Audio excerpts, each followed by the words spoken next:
Gördüğünüz bu insan rekord cəhd eləyəcək. İsmail Rivas Falcon.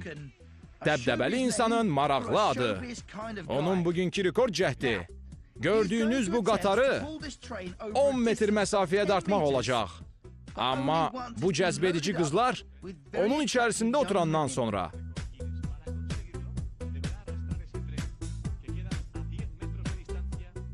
Siz hər halda düşünürsünüz ki, o bu qatarı əlləri ilə dartacaq, düzdür?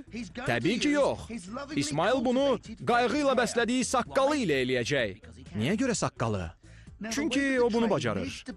Hazırki rekordu keçmək üçün onlar qatara bu qızları da əyləşdirirlər ki, qatarın ümumi çəkisi 2753 kiloqramdan artıq olsun. Amma baxaq görək, o bunu yerindən tərpədə biləcək? Məncə, bacaracaq. İndi görəcəyik.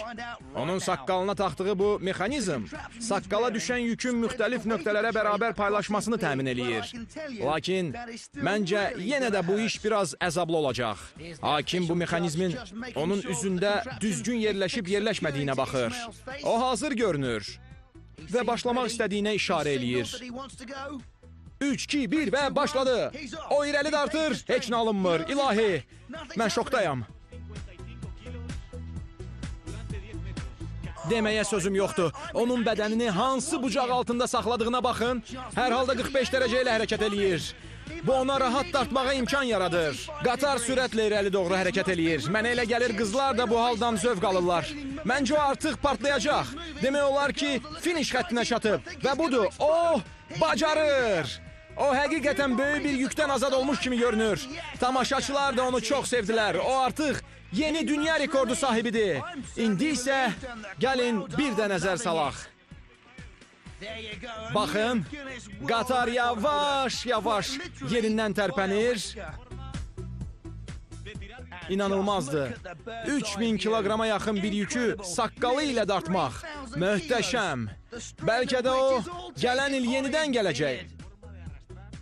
Bu dəfə saçları ilə bu rekordu yeniləməyə çalışacaq. Budur. Rəsmi nəticələr. Yeni, eləcə də qeyri-adi, amma bir o qədər də təsirli bir dünya rekordu.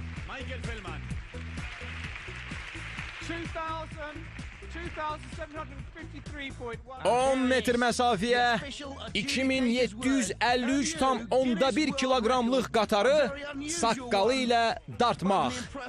Möhtəşəm bir rekorddur. Təbriklər dostum, təbriklər. Saqqalından və özündən müğayət ol. O saqqal ona hələ lazım olacaq.